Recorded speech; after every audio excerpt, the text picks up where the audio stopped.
आज आपको एक पहले बात सुनाऊंगी जो अभी कुछ दिन पहले हुई। तो आज मुरली सुन रही थी तो वो बात मेरे दिल में आई।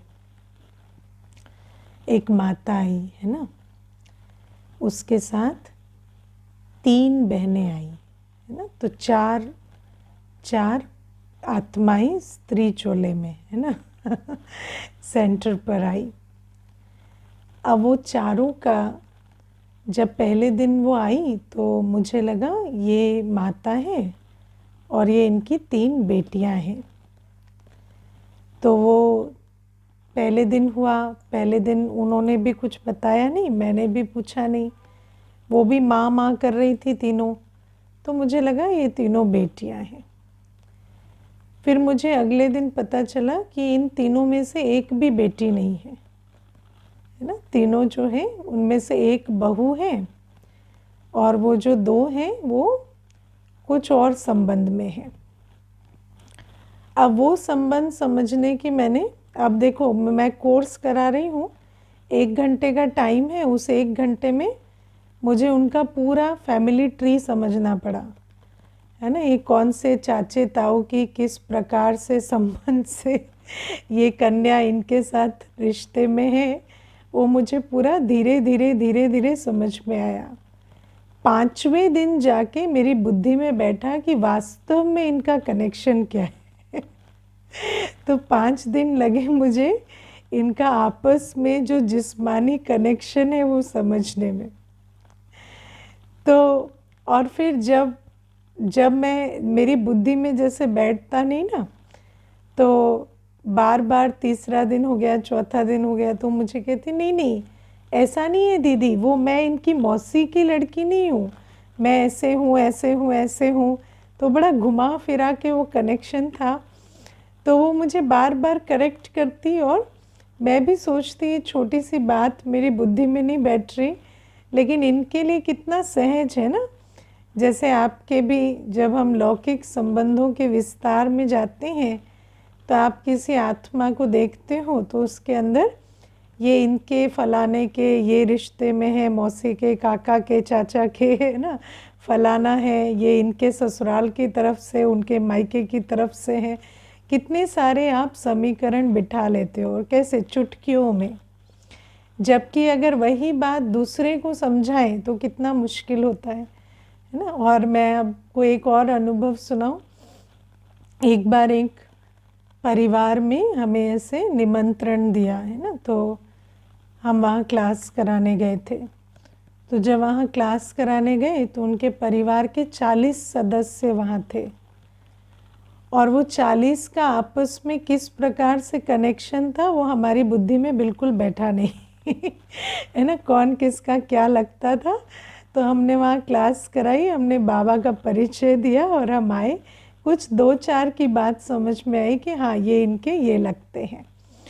तो बाबा कहते हैं इसी प्रकार से, लेकिन आप देखो लौकिक में भी अगर दूसरा कोई सुने तो वो कनेक्शन या वो संबंध कितने पेचीदा लगते हैं है ना, उसको समझने में भी व्यक्ति को 2-3 दिन लग जाते हैं। लेकिन जिसका वो संबंध होता है उसको तो ऐसे चुटकियों में याद रहता है, उसको तो कोई उसमें इतनी कलाबाजी नहीं लगती कि इतना मुश्किल याद करना है। तो बाबा भी आज हमें कहते हैं कि ये जो अलौकिक परिवार में भी ये जो संबंध है हमारा, शिव बाबा बाबा है, फिर ब्रह्मा बाबा पुरुष चोले में है पर माता है, फिर ब्रह्मा बाबा भी है। हम हमेशा ब्रह्मा माँ नहीं कहते है ना, हालांकि ब्रह्मा में ही माँ है लेकिन फिर भी हम बार बार ब्रह्मा माँ नहीं कहते। और फिर बाबा भी है, क्योंकि कभी ब्रह्मा बाबा कहेंगे, कभी बाबा कहेगा ये माता है मैं पिता हूँ, फिर कभी बाबा कहेंगे हम बाप दादा हैं, तो बाबा कहेगा ब्रह्मा बाबा दादा है, बड़ा भाई और मैं पिता हूँ। फिर कभी बाबा कहेगा कि मैं दादा हूँ और ये बाप है और मैं इनके द्वारा तुम्हें वर्षा देता हूँ। तो जो नया नया जो कोई मुरली सुनता है वो तो चक्रित हो जाता है ना। अभी कुछ दिन पहले मुझे एक माता कहती थी मेरे युगल जो है आजकल मुरली सुनने लगे हैं मेरे साथ, हालांकि कोर्स वोर्स नहीं किया है, लेकिन फिर भी जब मैं मुरली चलाती हूँ तो वो भी बैठ के सुन लेते हैं। तो वो मुझे बार बार कहते हैं ये बाप कौन है, दादा कौन है ना। मुरली में ये बाप दादा में बाप कौन है, दादा कौन है।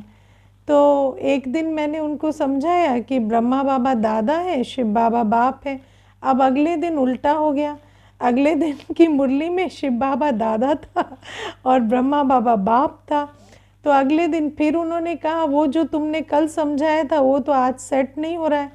तो मैंने कहा नहीं, आज थोड़ा उल्टा है। तो कहते तुम्हें पता भी कैसे चलता है ये उल्टा है सीधा है, कि सारा समीकरण तुम लोगों का कैसा है। तो उन्होंने कहा कि इसी के लिए आपको कोर्स करना पड़ेगा। तो मैंने कहा कोर्स भी करना पड़ेगा और फोर्स भी भरना पड़ेगा, है ना, क्योंकि कोर्स भी करते हैं पर फिर भी कोर्स करने के बाद भी बहुत समय के बाद ये बातें बुद्धि में बैठती हैं कि किसको आज बाबा बाप कह रहे हैं, किसको दादा कह रहे हैं, कब ब्रह्मा बाबा माता के रूप में है, कब ब्रह्मा बाबा कह रहे हैं। तो बाबा कहते हैं ये सारी बातें, कभी बाबा माता वो माता गीत चलेगा तो कहेंगे ये मम्मा की महिमा है, कभी माता पिता की बात आएगी तो कहेंगे ये माता ब्रह्मा बाबा है। तो किस समय मम्मा को याद करते, किस समय बाबा को, वो भी समझने की बात है। तो बाबा कहते हैं ये जो सारी बातें हैं ये भी धीरे धीरे धारण होती हैं बुद्धि में, है ना। और जब हम बच्चे बाबा के बनते हैं, जैसे लौकिक परिवार में भी, क्योंकि वो अपना परिवार है तो बुद्धि में बैठ जाता है। ऐसे ही जहाँ बाबा के साथ दिल का संबंध होता है, हम बच्चे बनकर बैठते हैं, हमारा बुद्धि योग बाबा के साथ होता है, तो धीरे धीरे ये जो संबंधों की भी बात है ये बुद्धि में बैठ जाती है। और बाबा कहते हैं ये जो संबंध की धारणा कि ये माता पिता है ये धीरे धीरे होती है। ये बात समझे, धारण करें और फिर स्मृति में भी रहे, है ना, सदा स्मृति में भी रहे। ये भी बड़ा टाइम लगता है इन चीज़ों में। आप में से किस किस को समझ में आने लगा है अब, है ना, कि ब्रह्मा बाबा माता है, शिव बाबा पिता है ना। एक हाथ उठा रहे कुछ कुछ, लेकिन धीरे धीरे समझ में आता है, सबको पता है ना। शुरू शुरू में नहीं समझ में आता, शुरू शुरू में बड़ा पेचीदा लगता है। मुझे याद है अभी कुछ दिन पहले एक भाई ने नया कोर्स किया तो वो मुरली सुनने आता है ना। तो एक दिन भाई मुरली सुना के आए तो मुझे कहते हैं अभी वो 2 दिन मुरली में नहीं आया था ना, तो उसका श्री कृष्ण द्वापर में चला गया फिर आज, है ना। तो अभी 2 दिन मुरली मिस हो जाती है तो श्री कृष्ण सतयुग से द्वापर चला जाता है, फिर उसका द्वापर से सतयुग में ले जाने में श्री कृष्ण को आधी मुरली पार हो जाती है, क्योंकि वो बार बार मूंझा हुआ रहता है।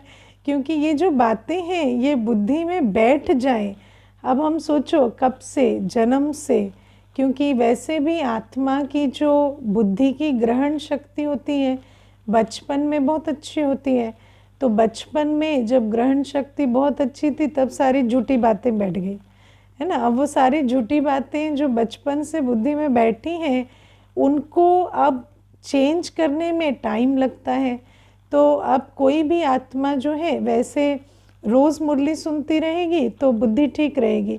4-5 दिन मुरली मिस हुई तो फिर वही भक्ति के प्रश्न, जिसका प्रश्न पहले दिन हल हो गया था, सिर हिला के भी गए थे कि हाँ हाँ ठीक है, राम त्रेता में आए, राम के टाइम पे रावण नहीं थे, सतयुग था, श्री कृष्ण द्वापर में नहीं सतयुग में आए, सब ठीक हो गया। उसके बाद फिर श्री कृष्ण द्वापर में चले जाएंगे और श्री राम के साथ रावण आ जाएंगे, है ना। 4-5 दिन मुरली मिस हुई तो सारा गड़बड़ हो जाता है। तो बाबा कहते हैं ये जो सारी बातें हैं ये नई बातें हैं और नई बातों को बुद्धि में बैठने में बड़ा समय लगता है। और इसीलिए बाबा कहते हैं रोज़ मुरली सुनो और समझो और बुद्धि में धारण करो। फिर बुद्धि में धारण करके भी स्मृति में रखना, है ना। एक होता है बुद्धि में धारण कर लिया, ठीक है, हमें कंसेप्चुअल क्लैरिटी हो गई। बुद्धि में धारण कर लिया मतलब आत्मा को कंसेप्चुअल क्लैरिटी हो गई कि ब्रह्मा बाबा कौन है, शिव बाबा कौन है, सतयुग में क्या था, त्रेता में क्या था, द्वापर में क्या था। तो कॉन्सेप्ट वाइज सारी बात समझ में आ गई। लेकिन फिर बाबा कहते हैं स्मृति में भी रखो। स्मृति में रखो मतलब स्मृति के आधार से जो वृत्ति दृष्टि बनती है वो कब बदलेगी? जब स्मृति में रहेगी, जब अवेयरनेस रहेगी, है ना। क्योंकि क्या होता है कि कई बार हम मुरली सुन लिए, लेकिन मुरली सुनने के बाद और ज्ञान को धारण करने के बाद भी बुद्धि में स्मृति में नहीं रखते, तो जब कर्मों में आते हैं तो वही मनमत मनुष्य मत के आधार से कर्म में आते हैं, है ना। जैसे मैं आपको अभी कुछ ही दिनों पहले की बात बताती हूँ। मुझे एक भाई है, कई दिनों से ज्ञान में है, मतलब वर्षों हो गए उसको, और बातों बातों में कहता है कि दीदी अब मनुष्य क्या है, सोशल एनिमल है ना। तो मैंने कहा नहीं, मनुष्य सोशल एनिमल नहीं है हम आत्मा जो है वो अकेले आते हैं, अकेले जाते हैं, और हमारा सर्व संबंध बाबा के पास है। कहते हैं हाँ हाँ मतलब वही। तो मैंने कहा नहीं, वो ही नहीं है, दोनों बातों में बहुत अंतर है। तो क्या होता है कि कई बार हमें ज्ञान की तरह तो समझ में आ गया, ये सतयुग में हुआ, ये त्रेता में हुआ, ये ऐसा हुआ, लेकिन उसके बाद जब हम कर्मों में आते हैं तो कर्मों में आते समय स्मृति स्वरूप होकर नहीं आते। अब स्मृति स्वरूप को अगर हम साधारण भाषा में कहें तो उसका अर्थ है हम अवेयरनेस में नहीं रहते।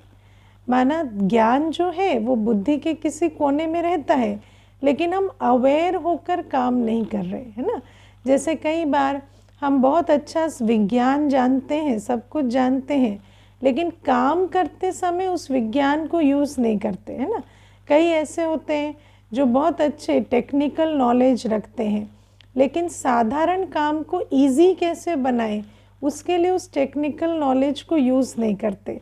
मैं तो कई बार आपको बताती हूँ ना, चाहे एनवायरमेंटल साइंटिस्ट होगा, लेकिन जब कर्मों में आएगा तो उसको याद नहीं रहेगा कि मेरे एक एक कर्म का कार्बन फुटप्रिंट क्या है ना, या मैं किस प्रकार से एनवायरनमेंट को दूषित कर रहा हूँ। तो बाबा इसीलिए कहते हैं कि जब हम एक होता है कि ज्ञान सुनना, अब ज्ञान की जो पेचीली बातें हैं, क्योंकि ये नई बातें हैं तो उनको हम रोज़ सुनते हैं, रोज़ जो सिमरण करते हैं, तब जाकर वो स्मृति में आती हैं, तब हमें ज्ञान की कंसेप्चुअल क्लैरिटी होती है ना। सबको अनुभव है 6, 8, 10 महीने तक तो कौन कब आया, क्या हुआ, 84 जन्मों की कहानी बुद्धि में बैठती नहीं है, उसके बाद धीरे धीरे बैठने लगती है। तो वो पहली स्टेज। फिर दूसरी स्टेज है कि हम देवता थे सतयुग में, ये बात बुद्धि में तो आ गई, लेकिन स्मृति में रखना कि मुझ आत्मा का आदि मध्य अंत क्या है, मुझ आत्मा की डिग्निटी क्या है, मुझ आत्मा का स्वमान क्या है, उसमें स्थित होकर कर्म करना, ये फिर दूसरी बात है ना। तो बाबा कहते ये बातें भी बड़ी पेचीली है, जिनको हमें स्मृति में रखना होता है, और इसके लिए काफ़ी हमें धारणा करने के लिए क्या करना पड़ता है, समझना पड़ता है, मनन चिंतन करना पड़ता है। फिर आज बाबा कहते हैं रचना का भी रहस्य जो है वो भी बड़ा समझने की बात है। एक तो माता पिता की जो बात है समझने की, वो बड़ी गुह्य और गोपनीय है, और दूसरा है रचना का भी राज बड़ा रहस्यमय है। तो रचना के राज में जैसे देखो, कल बाबा बहुत अच्छी एक बात बताते हैं। कल बाबा ने कहा कि ना आत्मा का आदि मध्य अंत है, ना परमात्मा का आदि मध्य अंत है, ना ही रचना का आदि मध्य अंत है ना। तो जैसे आदि मध्य अंत नहीं है तो उसका अर्थ क्या हुआ कि आदि मध्य अंत नहीं है मतलब नेवर एंडिंग है, इटर्नल है ना। आत्मा भी इटर्नल है, नेवर क्रिएटेड नेवर डिस्ट्रॉयड। आत्मा का भी जन्म और मृत्यु नहीं होते। तो आत्मा का भी क्या है, आत्मा भी इटर्नल है, आत्मा का कोई बिगनिंग मिडिल और एंड नहीं है, आत्मा भी अविनाशी है। जब कल बाबा ने कहा कि आत्मा का कोई आदि मध्य अंत नहीं है, बाबा का आदि मध्य अंत नहीं है, तो उसका मतलब है इटर्नल है, अविनाशी है। और फिर दूसरी बात बाबा ने कही, रचना का भी आदि मध्य अंत नहीं है, क्योंकि ड्रामा भी जो है वो इटरनल है ना। ड्रामा का भी वैसे कोई आदि मध्य अंत नहीं है। वो अलग बात है कि बाबा हमें कहते हैं मैं तुम्हें सृष्टि नाटक का आदि मध्य अंत समझाता हूँ। वो क्यों कहते हैं? क्योंकि हम समझने के लिए ऐसा कहते हैं कि सतयुग आदि है, मध्य द्वापर है और अंत कलयुग है। लेकिन वास्तव में क्या कलयुग अंत है और सतयुग आदि है? क्योंकि संगम युग पहले आया या सतयुग, कौन सा पहले आया? संगम युग पहले है या सतयुग पहले है ना? तो अब कहें संगम युग पहले है तो हाँ ठीक है, संगम युग के बाद संगम युग में जो पुरुषार्थ करेंगे तो प्रारब्ध सतयुग में मिलेगी, ये ठीक है। लेकिन फिर बाबा कहते हैं संगम युग में वही पुरुषार्थ करेंगे जो सतयुग आदि में होंगे, है ना। तो संगम युग भी आदि नहीं है, क्योंकि सतयुग के हिसाब से अभी संगम युग में पुरुषार्थ करेंगे।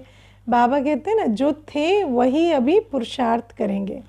तो इसीलिए आदि मध्य अंत ड्रामा का भी नहीं है।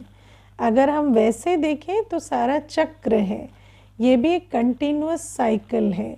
और इसमें बाबा हमें कहते हैं कि इसको भी समझना कि वैसे तो आदि मध्य अंत नहीं है, कंटिन्यूअस साइकिल है, लेकिन वैसे देखा जाए तो संगम युग में सब कुछ है ना। संगम युग टर्निंग पॉइंट है, संगम युग में पॉसिबिलिटी है, क्योंकि बाबा कहते जो भी करना है, भाग्य बनाना है, तो भाग्य बनाने की बेला संगम युग में है। तो इसीलिए बाबा कहते हैं कि संगम युगे परमात्मा आते हैं, संगम युगे ज्ञान देते हैं, तो संगम युग ही हमें पुरुषार्थ करना है। उसके बाद बाबा कहते पुरुषार्थ भी तकदीर अनुसार होता है ना। तो तदबीर भी तकदीर अनुसार होती है। ये सुना है कि नहीं? बाबा कहते हैं तकदीर तदबीर करवाती है। जिसकी जैसी तकदीर है वो तकदीर उनसे पुरुषार्थ करा रही है ना। पक्का पक्का अपने आप से पूछ के बताना, आप यहाँ अपनी मर्जी से बैठे हो, ड्रामा अनुसार बैठे हो? कैसे बैठे हो?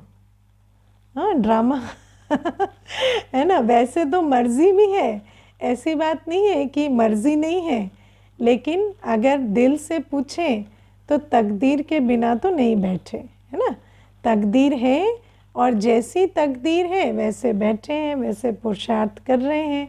तो बाबा हमें कहते हैं कि ये जो सारी बातें हैं, रचना का भी जो राज है, अगर उसको पूरा समझे तो बड़ा गुह्य और गोपनीय है ना। आज बाबा कहते हैं कि जैसे ड्रामा का भी जो राज है वो बुद्धि में एकदम से नहीं बैठता, क्योंकि आत्मा की जो थॉट प्रोसेस है, हम लोग हमारी जो विचारधारा है ना, जो पैटर्न ऑफ थिंकिंग है वो लिनियर है। इसको थोड़ा टेक्निकल चीज़ है, इसको समझना। हम कलयुगी बुद्धि जो है ना, कलयुगी बुद्धि लिनियर थिंकिंग करती। लिनियर थिंकिंग माना हमारे लिए हर चीज़ का आदि मध्य अंत है। हमारे लिए हर चीज़ एक स्ट्रेट लाइन की तरह है, कभी शुरू हुई, बिग मिडिल हुआ, एंड हुआ। हमें साइकिल नहीं समझ में आता, है ना। जैसे हम लोग अगर बाबा कहते हैं सतयुग से पहले संगम युग, फिर सतयुग, त्रेता युग, द्वापर युग, कलयुग, फिर संगम युग, तो हम कहते हैं अच्छा पहला सतयुग कब आया, पहला संगम युग कब आया, तो फिर हम पहुंच जाएंगे लीनियर थिंकिंग में, है ना। लेकिन बाबा कहते हैं ये जो लीनियर थिंकिंग नहीं है, साइक्लिक है। तो ये जो साइकिल है, ये जो चक्र है, ये कलयुगी बुद्धि में नहीं बैठता, है ना। क्योंकि हमें हर चीज़ की आदि मध्य अंत चाहिए। हम तकदीर और तदबीर दोनों नहीं समझते कलयुग में, हम तकदीर या तदबीर समझते हैं। दुनिया में प्रश्न क्या पूछता है व्यक्ति? पूछता है तकदीर है या तदबीर है? क्या पूछता है? पुरुषार्थ है या सब कुछ प्रीडेस्टिन्ड है? हर कोई यही पूछता है ना। जब हम भी आए तो क्या प्रश्न पूछते थे? पुरुषार्थ करेंगे तो प्रारब्ध मिलेगी या सब कुछ बना बनाया है? लेकिन दोनों है, ये बात समझ में नहीं आती कि कैसे सब पुरुषार्थ तो कर रहे हैं लेकिन तकदीर अनुसार कर रहे हैं, है ना। और फिर हम हमेशा सोचते हैं कि हम बनाएं, या तो बना बनाया है या बना रहे हैं, है ना, या तो बना बनाया है या बना रहे हैं। लेकिन बाबा कहते बनी बनाई बन रही है ना, बन भी रही है और बनी बनाई है। तो जैसी बनी बनाई है वैसी पुनः पुनः बन रही है। तो हम हर कदम पे पुरुषार्थ तो कर रहे हैं, लेकिन जो पिछले कल्प किया था वही कर रहे हैं। तो ये सारी जो बातें हैं ये गुह्य और गोपनीय है।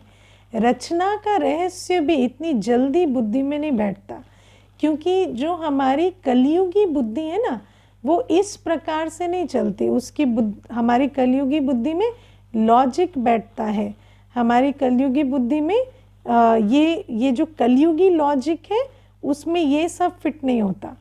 लेकिन जब हमारी बुद्धि जैसे जैसे सतो प्रधान होती जाती है तो हमें महसूसता होती है कि सचमुच हम सब कुछ कर रहे हैं, पर कल पहले अनुसार ही कर रहे हैं। और हमें ये भी समझ में आता है कि हर आत्मा पुरुषार्थ कर रही है, लेकिन एक का पाठ, एक का पुरुषार्थ, एक की तकदीर दूसरे से नहीं मिलती। और हम सिर्फ अपना बेस्ट कर सकते हैं, किसी के साथ हम तुलना नहीं कर सकते, है ना। या नंबर वार जो है वो नंबर वार इतना फिक्स है कि हमारी बुद्धि अपने नंबर तक ही चलती है है ना। हमारी बुद्धि उसी लय में चलती है कि हम अपने नंबर तक पहुँचे। लेकिन बाबा कहते हैं जो तुम्हारा नंबर है उस तक तुम पहुँच जाओ, उसी को कहेंगे कर्मातीत और विजयी। अब बाबा देखो कहते हैं संपन्न और संपूर्ण। अब संपन्न और संपूर्ण स्थिति में हर आत्मा को पहुंचना है, लेकिन हर आत्मा की संपन्न और संपूर्ण अवस्था अलग अलग है ना। होंगे हम सब संपन्न और संपूर्ण अंत में, लेकिन हर एक की संपन्न और संपूर्ण अवस्था अलग अलग है। तो बाबा कहते हैं कैसे हम सब संपन्न भी बनेंगे, इंडिविजुअली हर एक संपूर्ण बनेगा, लेकिन एक दूसरे जैसे संपूर्ण नहीं बनेंगे। ये सारी बातें धीरे धीरे धीरे धीरे बुद्धि में बैठती हैं, क्योंकि दुनिया में जब हम, और सबसे बढ़िया बात जो बाबा हमें समझाते हैं, हम यूनिक नहीं समझते, है ना। हम बाबा जो कहते हैं ना, एक के फीचर ना मिले दूसरे से, एक का पार्ट ना मिले दूसरे से, एक की तकदीर ना मिले दूसरे से, है ना, एक का कर्म बंधन भी दूसरे से नहीं मिलता। ये बातें हमें समझ में नहीं आती, क्योंकि हम हमेशा कंपैरिजन में रहते हैं। देह अभिमान की जो बुद्धि है, कलयुगी बुद्धि है, वो कंपैरिजन की बुद्धि है। अब प्रश्न ये उठता है कि जिस बुद्धि से हम आते हैं उस बुद्धि से हमें ड्रामा के राज या बाबा मम्मा ब्रह्मा बाबा ये सब समझ में नहीं आता इतना जल्दी। तो हमें सबसे पहले शुरू कहाँ करना चाहिए? तो शुरू हमें करना चाहिए ज्ञान योग धारणा सेवा। समझ आया? बुद्धि में ये बातें बैठेंगी कैसे? Where do we start? तो सबसे पहले नियम से रोज मुरली सुनना, मुरली के पॉइंट्स लिखना, मुरली पर चिंतन मनन करना, ये श्रीमत हमें अपनानी पड़ेगी। सबसे पहले ज्ञान, याद, अमृत वेले हमें उठकर बाबा को याद करना पड़ेगा। धारणा करनी पड़ेगी, पवित्रता, शारीरिक पवित्रता सबसे पहले, है ना। आजकल वो जो ब्राह्मण बनने से पहले फरिश्ता बनने वाला सिस्टम है ना, कि ना भोजन शुद्ध हुआ है, ना अमृत वेला होता है, ना काम विकार छूटा है, और फरिश्ता बन के उड़ के सूक्ष्म वतन में 10 को सकाश भी दे आए, वो सब नहीं चलेगा, है ना। वो सब वो मैजिकल थिंकिंग सब नहीं चलेगी यहाँ पे। अभी क्या है, पवित्रता में पहले ब्रह्मचर्य, शुद्ध अन्न, है ना, देखना सुनना पवित्र, ये चीज़ें हमें पहले धारण करनी पड़ेगी। और सेवा, कुछ ना कुछ तन मन धन हमारा बाबा के पुण्य कार्य में लगना चाहिए। जब हम ये 4 चीज़ें करेंगे तब जाकर हमारी बुद्धि का ताला खुलेगा। क्योंकि मैं आपको बताऊं, इस क्लास में ऐसे भी भाई बहने हैं जो जिस दिन पहले दिन आए थे उनके जो प्रश्न उस दिन थे, आज 2 वर्ष के बाद भी सेम प्रश्न है। ऐसे भी भाई बहने, है ना। और वही प्रश्न बार बार क्यों आते हैं? क्योंकि प्रश्न का उत्तर देने से प्रश्न का उत्तर नहीं मिलेगा। प्रश्न का उत्तर समझने के लिए जो बुद्धि चाहिए, क्योंकि उत्तर कोई मनुष्य क्या देगा? उत्तर तो शिव बाबा रोज मुरली में दे रहे हैं, लेकिन वो उत्तर बुद्धि में बैठता क्यों नहीं है? क्योंकि बुद्धि अभी भी कलयुगी है। अभी भी बुद्धि जो है वो पत्थर बुद्धि है, और पत्थर बुद्धि को पारस बुद्धि बनाने के लिए हमें ज्ञान, योग, धारणा, सेवा 4 चीज़ करनी पड़ेगी, है ना। जैसे कोई भी प्रश्न पूछते हैं, अब जिनके बहुत सारे प्रश्न चलते हैं ना, रचना के राज पर, बाबा पर, और कर्म बंधन चुक्त होना, ये वो, इस पे उस पे, तो अपने आप से एक प्रश्न पूछना, मेरी मुरली कभी मिस नहीं होती? मेरा अमृत वेले योग हो रहा है? मैं पवित्र रहती हूँ या मैं सेवा करती हूँ? अगर ये 4 प्रश्नों का उत्तर ना है तो आप सिर्फ मेरी एनर्जी खर्च करवाएंगे प्रश्न पूछ के बाकी आपकी बुद्धि में फिर भी नहीं बैठेगा, है ना। तो इसीलिए इन बातों को समझना है। बाबा का ज्ञान समझने के लिए, बाबा के ज्ञान को धारण कर उस स्मृति से अपने कर्मों को बदलने के लिए हमें सबसे पहले बुद्धि को बदलना पड़ेगा। कलयुगी बुद्धि से ये बातें धारण नहीं होती। अब जिन्हों को 6 मास में, 1 वर्ष में धीरे धीरे बात धारण हुई, उन्होंने पुरुषार्थ क्या किया? ये 4 चीज़ें, ज्ञान, योग, धारणा, सेवा। जब ये 4 बातें करते जाते हैं, हमारा बुद्धि योग बाबा से जुड़ता जाता है, और बाबा का जो ज्ञान है वो धीरे धीरे स्मृति में बैठ जाता है, और उस आधार से हमारे कर्म बदलते हैं, हमारा भाग्य बदलता है। क्योंकि पहले भी सुनाया है, स्मृति नहीं बदलेगी तो कृति नहीं बदलेगी, नहीं हो सकता। हम सोचें हमारे कर्म बदल जाएं, हम शांत हो जाएं, हम रिएक्ट नहीं, रेस्पॉन्ड करें, ऐसी कोई जादू की छड़ी नहीं है। जब तक हम बाबा के ज्ञान को बुद्धि में नहीं बिठाएंगे, स्मृति में नहीं लाएंगे, और उसका तरीका वही है, बिगनिंग कहाँ करनी है, वही ज्ञान, योग, धारणा, सेवा 4 सब्जेक्ट पे शुरू करना पड़ेगा। और जब वो शुरू करेंगे, बुद्धि नरम होगी, है ना।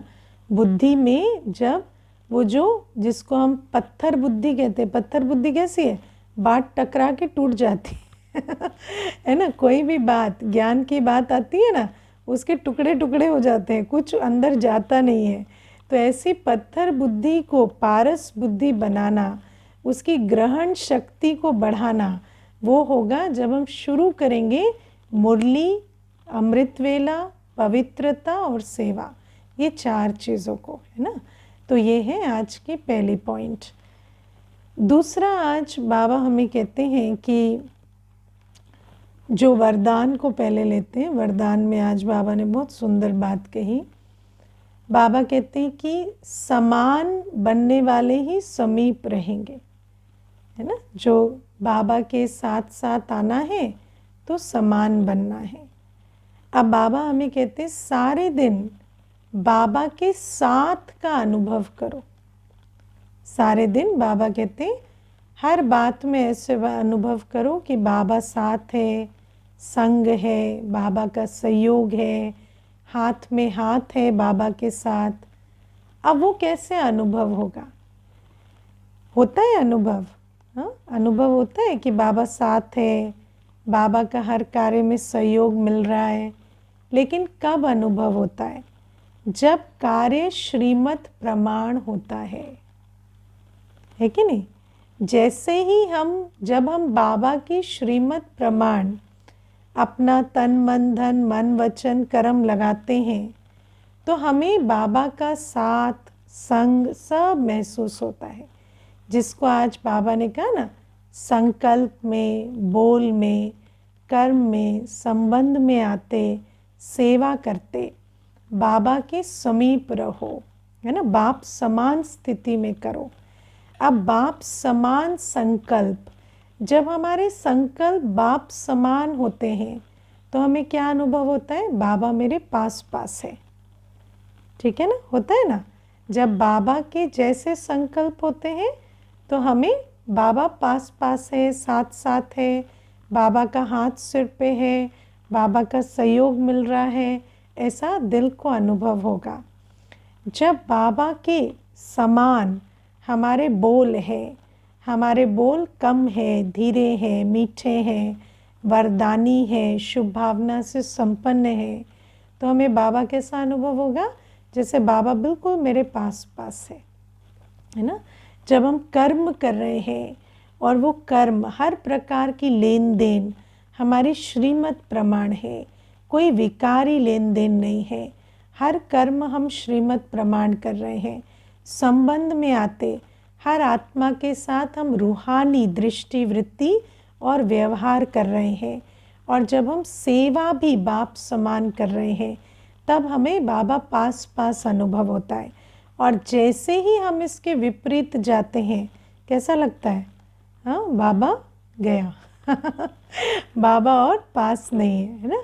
मुझे अभी एक कन्या आई थी, तो जैसे शरीर का धर्म इस्लाम है, तो मुझे कहती कि ऐसे नया कोर्स करने आई थी, तो मुझे कहती आजकल मुझे लगता है अल्लाह मुझसे नाराज़ है ना। ऐसे नया फर्स्ट टाइम आई थी, तो मुझे लगता है कि आजकल मुझे लगता है कि अल्लाह मुझसे नाराज़ है। तो मैंने कहा जो बात अल्लाह पसंद नहीं करते वो करती होगी ना तो हंस रही थी, है ना। तो आप सोचो, भक्ति में भी भले हमें ज्ञान नहीं है कि बाबा क्या पसंद करता है क्या नहीं करता, लेकिन भक्ति में भी जो हमें बताया गया है कि भगवान इस चीज़ को मना करता है, या चोरी करेंगे, ठगी करेंगे, या कोई भी चीज़ जिसके लिए हमें लगता है कि परमात्मा इस चीज़ के लिए मना करते हैं, तो जब हम वो कार्य करते हैं तो हमें ऐसा लगता है कि जैसे हम परमात्मा से दूर हैं। तो आप सोचो, अभी तो हम ज्ञान में हैं और हमें तो बाबा मुख से बता रहे हैं कि ये करते हैं तो बच्चे जो हैं श्रीमत के विरुद्ध जा रहे हैं। हम रोज़ वो मुरली सुनते हैं, और अगर मुरली सुनते हुए यदि हम श्रीमत के विरुद्ध संकल्प, बोल, कर्म, संबंध और सेवा में जाते हैं तो फिर वहाँ पर हमें बाबा की समीपता का अनुभव नहीं होता। और जब बाबा से समीपता का अनुभव नहीं होता तो फिर इसका मतलब हम बाप समान भी नहीं बन रहे हैं और सफलता भी दूर होती जा रही है। इसीलिए जब हमें समीपता का अनुभव नहीं होता तो हमें क्या करना है? श्रीमत प्रमाण कर्म करने। आज देखो, हम लोग एक कल्चर में रहते। कौन सा culture? Feel guilty, do nothing, है ना। जब हम श्रीमत प्रमाण नहीं चलते तो हमें सबसे पहली चीज़ क्या होती? गिल्ट होती है कि नहीं। जब हमारा संकल्प, बोल, कर्म, संबंध, संपर्क बाबा की श्रीमत प्रमाण नहीं है तो हमें गिल्ट होती है। लेकिन उस गिल्ट का हम क्या करते हैं? अचार डालते हैं, है ना। उस गिल्ट का क्या करते हैं उस गिल्ट का सच में अचार डालते हैं। उसको अच्छे से मिर्च मसाला लगा के उसको दूसरे को परोसते हैं, मुझे फ़ोन में सुनाते हैं। मैं सो जाती हूँ अमृत वेले, मुझे बहुत गिल्टी लगता है। मैं पवित्रता फॉलो नहीं करती, मुझे बहुत गिल्टी लगता है। अरे गिल्टी लगता है तो उसको करो ना मुझे बताने से क्या होगा, है ना। तो बाबा कहते हैं उसको गिल्ट जब आता है तो उस गिल्ट को समझो कि जब हम बाबा से नज़दीक अनुभव नहीं करेंगे तो हमारी दिल खाएगी, क्योंकि आत्मा को सारा पोषण मिलता है बाबा से। अगर हम श्रीमत के प्रमाण नहीं हैं तो नेचुरल है कि बाबा से हमें दूरी अनुभव होती है। दूरी अनुभव होगी तो दिल खाएगी। तो अब हमें वो काम नहीं करना है जिससे हमें बाबा से दूरी अनुभव हो। हमें उसको जैसे ही पता चला चेंज करना है। Check and change, check and change. जैसे ही अवस्था पे असर आया हमें उसको चेंज करना है। हमें ऐसा कोई कदम, कोई कर्म नहीं करना जिससे हम बाबा के समीप से, बाबा से दूर हो जाएं। क्योंकि बाबा ने हमें बताया है संगम युग की सबसे बड़ी प्राप्ति क्या है? कि हम बाबा के नज़दीक रहते हैं, बाबा से मिलन मनाते हैं। और अगर संगम युग में बाबा से हमें कोई चीज़ दूर कर रही है तो उस कर्म को, उस संकल्प को हमें एकदम छोड़ देना है। ओके, ओम शांति।